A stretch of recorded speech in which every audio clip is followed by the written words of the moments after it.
7 तारीख को साधना शिविर लगाई जाए और 10:30 बजे तक सब लोग आ जाएं और एक प्रार्थना बोली जाए और फिर उसके बाद में समझाया जाए। और जब यानी समझो 11 बजने का टाइम आवे तब जो है वो नाम ध्वनि शुरू कर दी जाए, जय गुरुदेव नाम की ध्वनि शुरू कर दी जाए।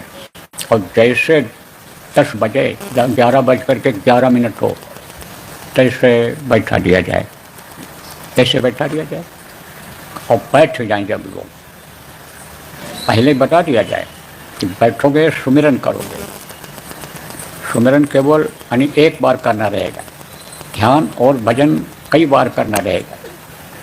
कितना देर जो बैठ सके कोशिश रहे कम से कम 1 घंटा, कम से कम 1 घंटा, 1.5 घंटा, 2 घंटा, 3 घंटा, 4 घंटा, 5 घंटा, 2400 घंटा वाले भी हैं जो लगातार बैठ चुके हैं, मानेंगे वो तो बैठे रहेंगे।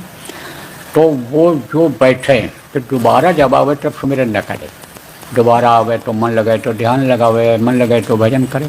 तो ये बात पहले बता दी जाए कि सुमिरन 8 माला का जो बताया गया उसको करो और सुमिरन जब पूरा हो जाए तब ध्यान लगाओ, भजन करो। सुमिरन करने से पहले गुरु का ध्यान लगा लो और फिर ये जो 5 नाम के धनी हैं, नाम लेकर के अलग अलग इनका रूप को याद कर लो और फिर गुरु को याद करके प्रणाम कर लो। पहले भी गुरु को याद करो तब अंतर में प्रणाम कर लो, सिर झुकाने की ज़रूरत नहीं है। वो तो बैठे बैठे आराम से प्रणाम करोगे तो वहाँ पहुँच जाएगा, वो कबूल कर लेंगे। और फिर उसके बाद इसी तरह से ये जो नीचे के धनी हैं जिनके लोगों से ये सूरत ऊपर जाती है उनको याद करके और उनको प्रणाम कर लो, उनको प्रणाम कर लो और फिर गुरु को प्रणाम कर लो याद करके और फिर सुमिरन पर बैठ दो। और फिर उसके बाद में सुमिरन करो 8 माला का जो बताया गया, उसमें जिनके नाम को लो उनके रूप को याद करो और उसके बाद में फिर प्रणाम करके और ध्यान पर बैठ जाओ, फिर भजन पर बैठ जाओ। जब आओ तब भी ऐसा कर सकते हो, इसको संपुट कहते हैं। इसको शुरू में याद कर लिया 5 धनियों को, गुरु को, और जब उठे तब याद कर लिया, फिर जब दोबारा बैठना हुआ तब फिर इसी तरह से याद कर लिया, तो इससे विघ्न बाधा कम आती है और मन रुकता है और इनकी भी दया हो जाती है कि ये हमको याद कर रहे हैं, हमसे कुछ चाहते हैं तो हम भी इनकी थोड़ी मदद कर दें।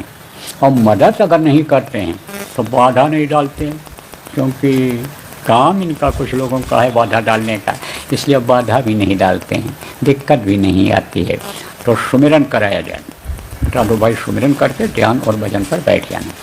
और जब दूसरे दिन 11:11 हो जाए यानी इतवार को 8 तारीख को, तब थोड़ी देर तक और बैठा रहने दो, कोई दिक्कत नहीं है। उसके बाद